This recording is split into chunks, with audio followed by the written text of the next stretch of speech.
السلام علیکم جی، آج ہم بات کریں گے، ہم نارملی عدالتی فیصلوں کے اوپر بات کرنے سے پرہیز کرتے ہیں کیونکہ آپ کو میں وجہ بیان کر چکا ہوا ہوں کہ اہم فیصلہ آیا ہے اور یہ فیصلہ جو ہے اس کے بڑے ریپرکشن ہو سکتے ہیں۔ میں ذاتی طور پہ نہیں سمجھتا، یہ وہ تبصرہ ہے جو اس وقت میڈیا کے اوپر جاری ہے۔ وہ جج صاحب جی جو ہیں جنہوں نے میاں نواز شریف صاحب کو ڈسکوالیفائی کیا تھا اور پھر اس بات کا اعتراف کرتے ہوئے لمبی شراب پیتے ہوئے پائے گئے تھے کہ میرے سے زیادتی ہو گئی اور میں اپنا کام غلط کر رہا ہوں، ٹھیک ہے۔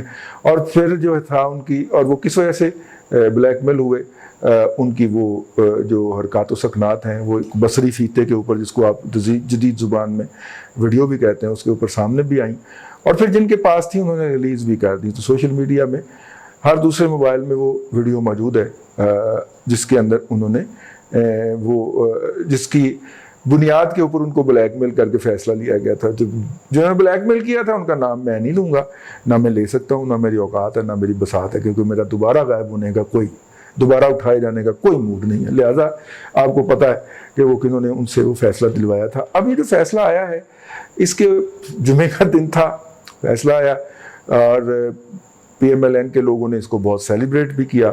یہ بغیر فیصلہ پڑے ہی سیلیبریٹ کر لیتے ہیں، مٹھائیاں بانٹ لیتے ہیں اور بعد میں پھر انہیں رونا پڑ جاتا ہے۔ مجھے بھی لگتا ہے یہ اسی طرح کا ایک فیصلہ ہے، کیونکہ آج کل عدالتیں جو ہیں وہ فیصلے دی جا رہی ہیں لیکن ڈیٹیل ججمنٹس جاری نہیں کرتی۔ جسٹس فائز عیسیٰ صاحب کا کیس کا ڈیٹیل ریزننگ ابھی تک نہیں آئی اور ایف بی آر اس کے اوپر ڈگڈک دوڑے جا رہا ہے، ٹھیک ہے۔ بھائی ڈیٹیل جسٹیفیکیشن دینا آپ اپنے فیصلے کی، لیکن نہیں، ہم اس بات کو نہیں کہہ سکتے، ہم تو اسی فیصلے کے اوپر بات کریں گے۔ سملرلی یہاں پہ ہوا، اب ڈیٹیل ججمنٹ جب آئے گی تو پھر پتہ چلے گا کہ اس کی ریزننگ کیا دی گئی ہے۔ کیا ان کو اس ویڈیو کی بنیاد کے اوپر ڈسکوالیفائی کیا گیا یا ریزننگ کوئی اور ہے؟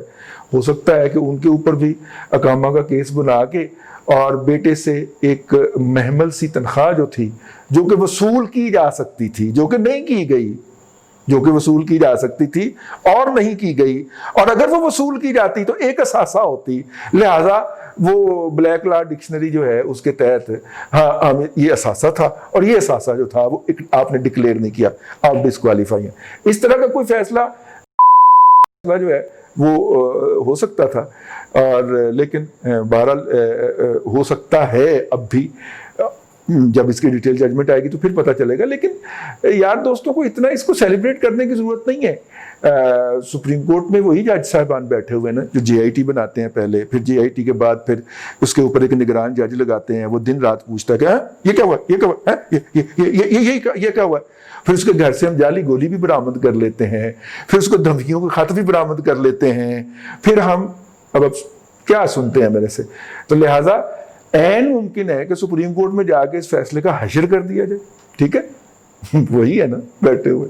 تو اس لیے اٹس ٹو ارلی ٹو سے کہ اس پہ کیا ہوتا ہے، لیکن بہرحال کچھ دوستوں کا خیال ہے کہ وہ جو اور یہ خیال جو ہے اس کی میں وجہ بھی بتاؤں گا آخر کو، کہ جناب وہ جو پہلے سہولت دستیاب تھی کہ آپ کے دستے کے تمام کانٹے جو ہے وہ ہم چنیں گے، آپ پہ تنقید کرنے والے تمام لوگوں کو ایف آئی اے اٹھائے گی اور انہیں عبرت کا نشانہ بنائے گی، اور ایف آئی اے اگر اٹھانے سے انکار کرے گی تو ہم اٹھا کے لائیں گے اور اس کے پاؤں کے اندر گولی ماریں گے اور اس کو نہر کے پل کے اوپر پھینک جائیں گے، اور اس کو پریس کلب بھی اون نہیں کرے گا اس صحافی کو۔ آپ بے فکر ہو جائیں، آپ جو ٹپوسیاں مارنی ہیں آپ نے ماریں۔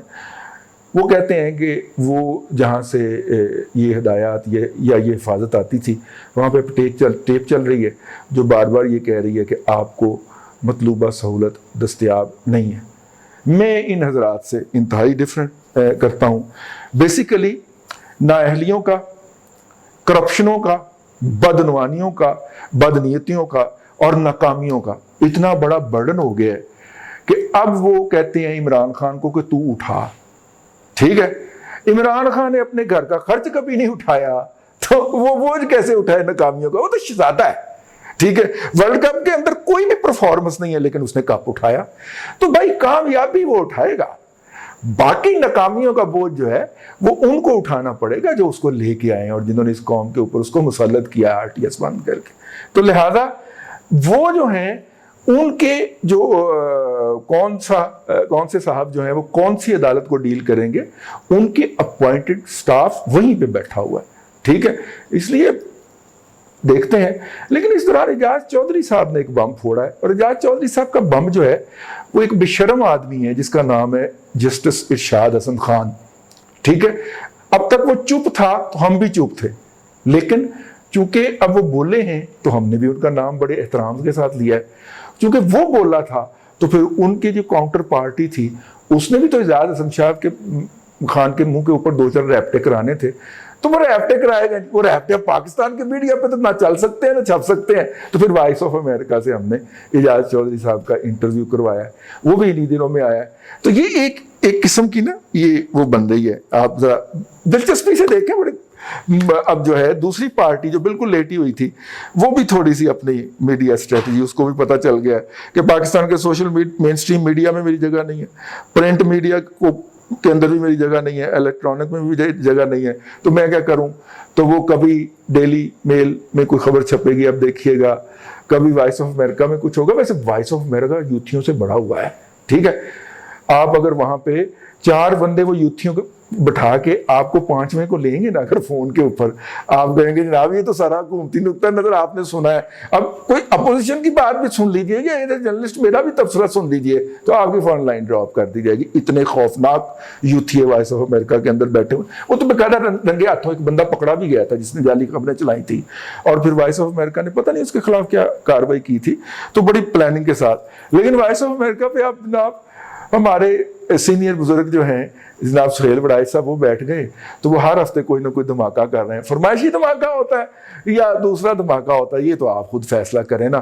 مطلب کہ جو تھا وہ پہلا دھماکہ جو انہوں نے چودھری کا کیا تھا, فواد چودھری کا, وہ تو فرمائشی تھا نا. فواد چودھری صاحب نے عمران خان کے کہنے کے اوپر ان 2 کا مکو ٹھاپا تھا نا, جو اپنے آپ کو وزارت تھے عظمیٰ کا امیدوار سمجھتے تھے. ٹھیک ہے, ان کا مکو ٹھاپا ہی اس لیے گیا تھا, اور وہ فرمائشی پروگرام تھا. اور جب وہ احتجاج کرنے لگے تو ووڈا نے اس کے اوپر پوری ٹیبل الٹ دی تاکہ اس پہ احتجاج ہی نہ ہو سکے. یہ ساری پلاننگ کے ساتھ یہ ڈرامے ہیں. اور اس کے بعد پھر کچھ جرنلسٹ دوست جو ویلاگر جو ہیں, جو پائلٹ کو پیلٹ کہتے ہیں. ٹھیک ہے, پیلٹ گن اور چیز ہوتی ہے بھائی, وہ کشمیر کے اندر چلائی جاتی ہے. پیلٹ نہیں ہوتا, یہ پائلٹ ہوتا ہے, PILOT, پائلٹ ہوتا ہے اس کو کہتے ہیں. ٹھیک ہے, اتنی کتابیں آپ نے پڑھ لی تو لفظ بھی صحیح پڑھنا سیکھ لیں. باقی آپ کے الفاظ جو ہیں وہ اپنے صاحبزادے سے پوچھ لیا کریں یار اس کا صحیح تلفظ کیا. پیلٹ جو ہے وہ ان کی بات نہیں ہو رہی. لیکن دوست ہیں وہ جرنلسٹ ہیں, بہت بڑے جرنلسٹ ہیں, انویسٹیگیٹو جرنلسٹ ہیں, ان کو ویسے انہوں نے جرنیل لگا کے بٹھا لیا کہ کابینہ کی خبریں باہر نہ نکلیں. تو لیکن ان کو, ہمارے دوست کو, چلے ہمیں تو خبر سے غرض ہے نا, ہمیں خبر پہنچ جاتی ہے, لیکن ان ہمارے دوست کو ہو بہو لفظ بلفظ ساری کاروائی کابینہ کی مل جاتی ہے. ویسے ایک جرنیل اگر بیٹھ کے یہ کاروائی نہیں رکوا پا رہا تو ہمیں باقاعدہ ایز اے قوم, منحصل قوم, اس کے اوپر شدید فکر کی ضرورت ہے. کیونکہ وہ شکریہ رئیس شریف کی جو ہمالیہ ہے وہ انہوں نے تعمیر کیا ہوا ہے, اور ان سے کابینہ کی کاروائی باہر نہیں رک رہی. یا یہ غلط ہے کہ وہ کاروائی رکوانے کے لیے لائے گئے, باہر لیک رکوانے کے لیے لائے گئے ہیں, یا یہ غلط بات ہے کہ کابینہ کے اندر بڑا کام ہو رہا ہے. کابینہ کے اندر کوئی کام نہیں ہو رہا, ہم ہر کارے بھرتی کرتے جا رہے ہیں جو جا کے لوگوں کو یقین دلائیں کہ کابینہ میں بڑا کام ہو رہا ہے, بڑا کام ہو رہا ہے, بڑا کام ہو رہا ہے. ٹھیک ہے, یہ ہوتا ہے, ڈسکشنیں ہوتی ہیں, کچھ بھی نہیں ہوتا. 4 منٹ سے زیادہ کنسنٹریشن جس بندے کی نہ ہو اس نے مٹی اور کھے فیصلہ سازی کرنی ہوتی ہے. ٹھیک ہے, تو اب جناب یہ ہے ایشو کہ لائبلٹیز جو ہیں وہ اٹھائیں آپ, کیونکہ ناکامی کے ذمہ دار تو آپ ہوتے ہیں, ہم تو کامیابیوں کے. وہ کہتا ہے جی میں نے تو ساری عمر گھر کا خرچہ نہیں اٹھایا تو میں ناکامی کا خرچہ جو ہے وہ ناکامی کا بوجھ کیسے اٹھاؤں نا, یہ تو میں نہیں ہوگا. اصل میں لڑائی یہ ہے, اور اب میڈیا کو فیڈ کیا جا رہا ہے کہ اب جناب وہ ان کے ساتھ نہیں ہے, اب موجودہ حکومت کو سرپرستی حاصل نہیں ہے. موجودہ حکومت کو سرپرستی حاصل ہے, ناکامیوں کا کریڈٹ لینے کا حوصلہ نہیں ہے.